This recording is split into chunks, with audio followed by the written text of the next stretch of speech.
Can we trust the New Testament as a reliable document? Many skeptics say no, and that it is based on dated copies and filled with errors. But what does the evidence say? Christians for centuries have pointed to the evidence that we can trust the New Testament is reliable to what it originally said. So what evidence can we offer? Well, when it comes to an ancient document, the more manuscripts we have, the better. That way there is more to cross-check for accuracy and identify changes that may have happened through the process known as textual criticism. So we would obviously want more to compare with so we can get back to the original. So what do we have of the New Testament?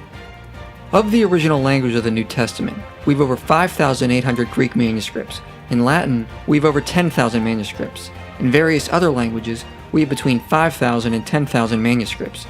So we have an extremely wide variety of New Testament manuscripts from across the ancient world we can study and compare.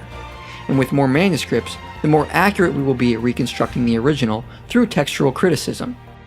But even if we didn't have any manuscripts, we would still have the entire New Testament preserved in the writings of the Church Fathers. It is estimated there are over 1 million New Testament quotes in the Church Fathers alone. If there was a large amount of intentional or accidental corruption of the text, then it would be easy to trace by comparing manuscripts of different regions. There was never a time when any one man or group of men had control over the text of the New Testament. There was never a Christian Uthman.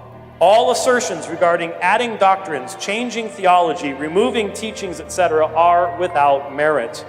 The Christian church was a persecuted minority without power to enforce a uniform textual transmission, as in Islam.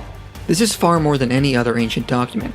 The second most widely attested would be Homer's Iliad, with only 1,757 copies, and then Suetonius with around 200 copies. So if one is still skeptical of the New Testament after knowing of how widely attested it is, then they should be even more skeptical of other ancient works. As scholar Dan Wallace says, they have never thought about this other ancient literature and reflecting on what that would be like. If I'm going to be skeptical about the New Testament and I apply that skepticism to other ancient Greco-Roman literature, guess what? We immediately go back into the Dark Ages. We've eclipsed all knowledge in the last 500 years.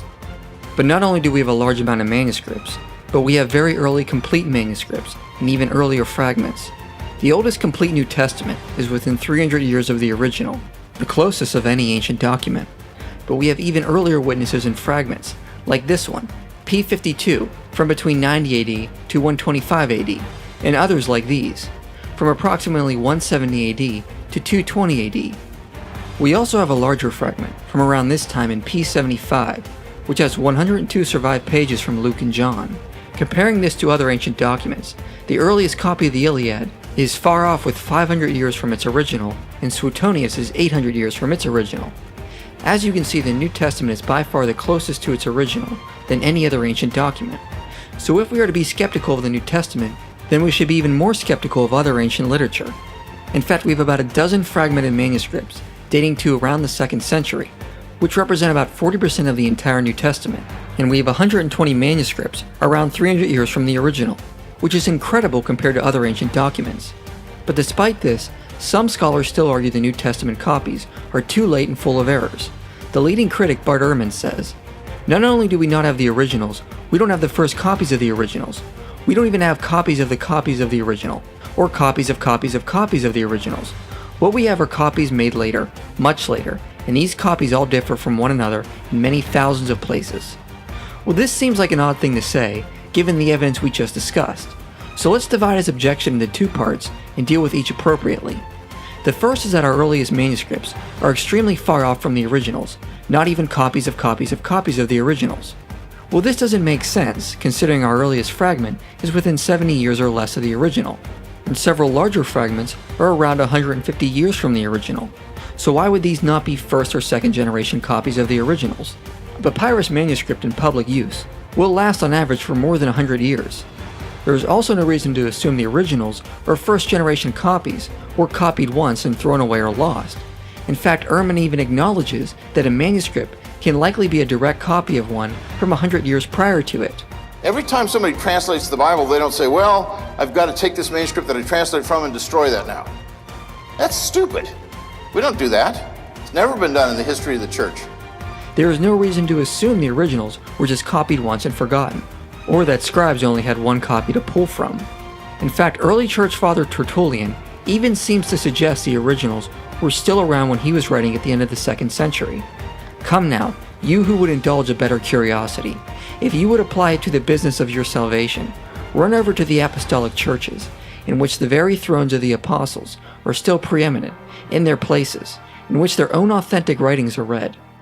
The Latin word for authentic normally refers to original documents, so it appears Tertullian is saying the originals were still in the churches to that day. He specifically refers to the letters of Corinthians, Philippians, Thessalonians, Ephesians, and Romans, and urges readers to visit these places to see the authentic writings for themselves. Even if Tertullian didn't mean the original scrolls the apostles wrote on, his testimony still tells us the Christians in his days were concerned with having accurate writings, and they were not discarding their copies as valueless, as skeptics suggest. And it's reasonable to suggest that if the manuscripts were read often, they were also copied often. And in fact, the amount of manuscripts we have today obviously suggests that. Ehrman's reasoning seems to imply New Testament copying was like a game of telephone, where a 4th century copy is a copy from one from a 3rd century, which in turn is a copy of one from the 2nd century, which is a copy of one from the 1st century, which was a copy of the original.